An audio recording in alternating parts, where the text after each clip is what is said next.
La parole de Dieu est un trésor inestimable.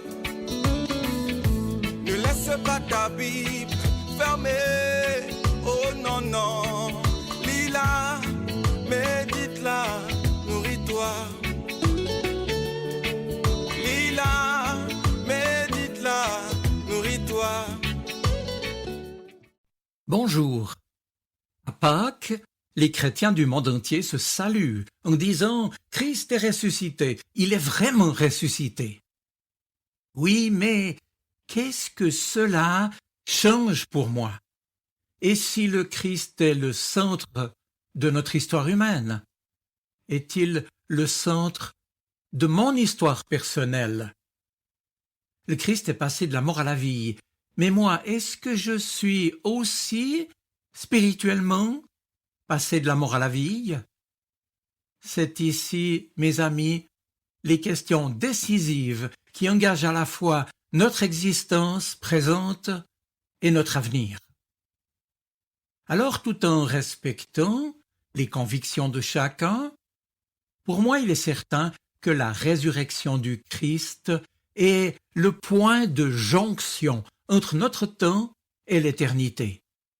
Et cette absolue nouveauté dans l'histoire, ce basculement par rapport au mal et à la mort, qui n'auront pas le dernier mot, c'est d'abord la résurrection de Jésus avec son corps.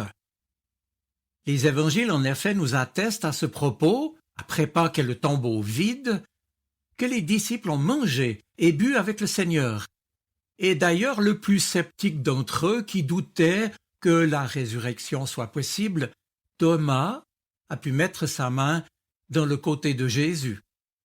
Et Jésus-Christ, après avoir été crucifié, est donc bel et bien ressuscité avec un corps, avec son corps.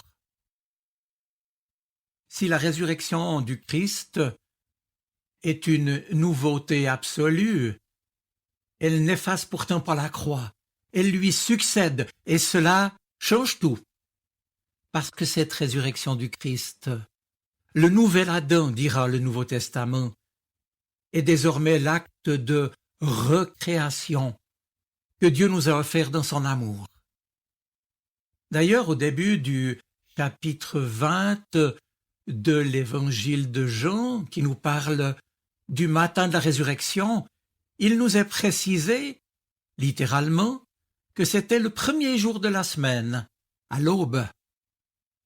En d'autres mots, pour nous dire que ce jour-là était symboliquement le nouveau commencement, encore plus décisif que la création de la Genèse, au commencement des origines de toutes choses. Bref, que la résurrection de Jésus est donc le commencement d'une nouvelle histoire, d'une nouvelle alliance que Dieu offre à ceux et celles qui placent en lui leur confiance pour recevoir son pardon et vivre de son amour. Cela rappelait, mes amis, la résurrection du Christ échappe pourtant au regard des historiens et des scientifiques, c'est vrai, car elle n'est pas reproductible et nous n'en avons pas l'expérience que l'on peut démontrer. Ce ne sont que le témoignage des premiers chrétiens, à commencer par les apôtres, qui, lui, est historique. Alors ces disciples, vous les imaginez, eux qui ont passé 3 années avec Jésus de Nazareth, qui a dit des choses d'une profondeur spirituelle fantastique, qui a posé des actes merveilleux et qui a accompli des guérisons extraordinaires. Il leur avait annoncé qu'il allait mourir et ressusciter. Et effectivement, il a été crucifié par les Romains, on l'a mis au tombeau et on ne l'a plus revu. Maintenant, imaginez un instant qu'une personne qui aurait voulu délibérément tromper les autres, pensez-vous qu'elle aurait été capable de donner sa vie pour attester d'un fait qu'elle sait faux? Si le Christ n'était pas ressuscité d'entre les morts, les témoins de la résurrection qui l'ont attesté, eux aussi auraient été trompés, eux aussi nous auraient trompés, eux aussi auraient été des menteurs. Mais franchement, est-il concevable de donner sa vie pour témoigner de quelque chose que l'on saurait être inexact et mensonger. Eh bien, mes amis, c'est tout le contraire qui s'est passé. Ayant vu et touché même le Christ ressuscité, les disciples, les apôtres, en se souvenant des paroles de Jésus, en ont compris le sens et compris que notre vie sur cette terre est, comme il l'avait dit en passage, une Pâque pour chacun d'entre nous. Dès lors, il était compréhensible que ses disciples et les premiers chrétiens acceptent par la suite de témoigner jusqu'au martyre de ce qu'ils ont vu et entendu. D'ailleurs, en grec, le mot martyr signifie aussi témoin. Ils ont été les témoins du Christ et ils l'ont été parce qu'on le sait, les apôtres sont précisément tous morts martyrs en des lieux et des circonstances différentes. Morts donc pour leur foi en Jésus-Christ crucifié et ressuscité. Ils n'ont pas été trompés, ni se sont eux-mêmes trompés. Ils ont expérimenté la présence du ressuscité avec eux, et puis plus tard en eux, par son esprit. Raison pour laquelle ils l'ont proclamé. Oui, Christ est ressuscité. Il est vraiment ressuscité. Il ne s'agit pas d'un phénomène hallucinatoire de groupe. Non, c'est chacun personnellement qui a témoigné par sa vie et qui encore aujourd'hui peut témoigner par sa vie de la résurrection du Christ. Jésus-Christ est vivant et des millions de chrétiens l'ont expérimenté et l'expérimentent encore aujourd'hui dans leur propre existence.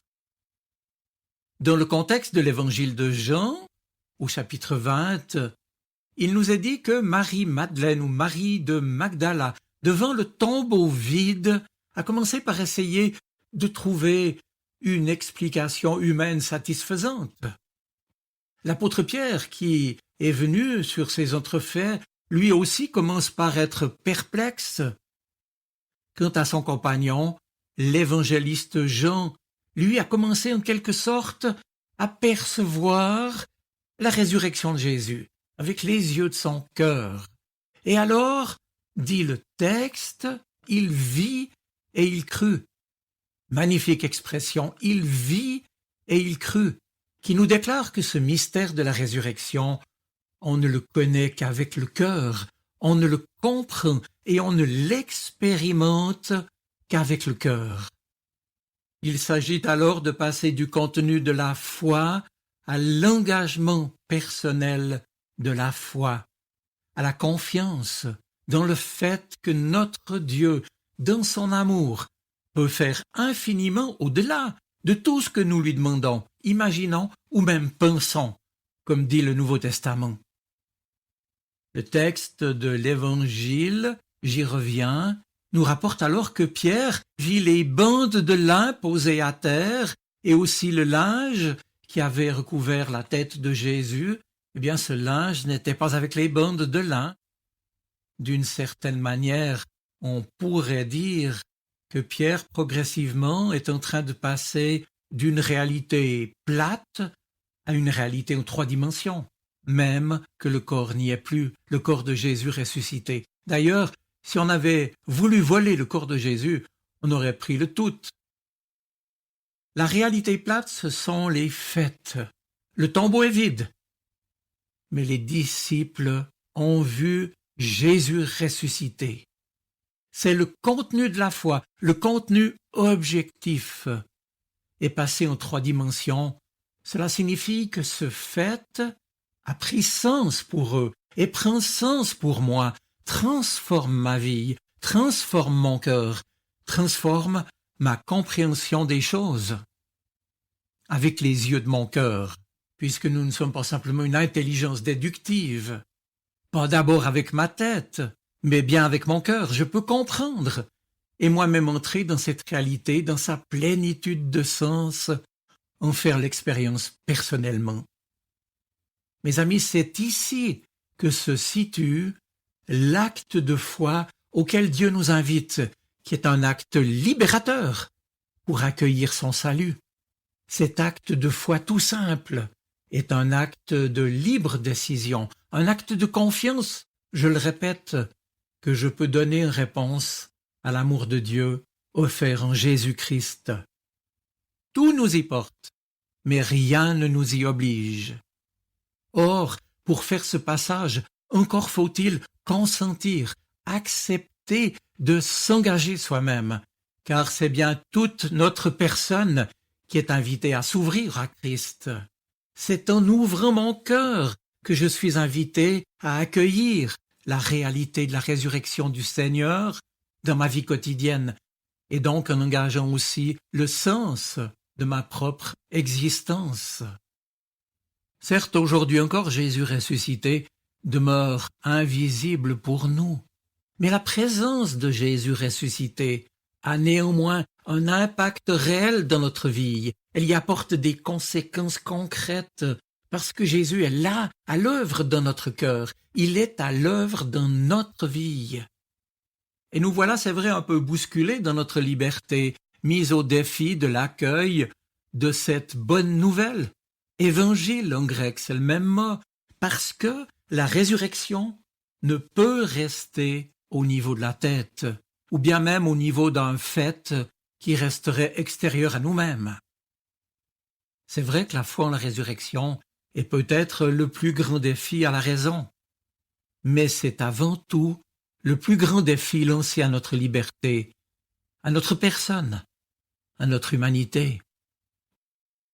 Mes amis, osons-nous croire en l'amour de notre Dieu, que c'est lui qui a eu le dernier mot et qui l'aura encore sur la souffrance, sur le mal et sur la mort. Osons-nous croire en un Dieu qui fait passer de la mort à la vie, qui descend dans toutes nos ténèbres et dans l'ombre de la mort pour chacun. Crois-tu cela? Avec la mort et la résurrection du Christ, tout nous est donné, tout nous est offert, tout est accompli. C'est donc maintenant, ce sera mon dernier mot, dans chacune de nos histoires, dans chacune de nos vies, dans chacune de nos existences très quotidiennes, parfois bouleversées, que tout est à vivre. Je vous souhaite une bonne semaine. Soyez bénis. Amen.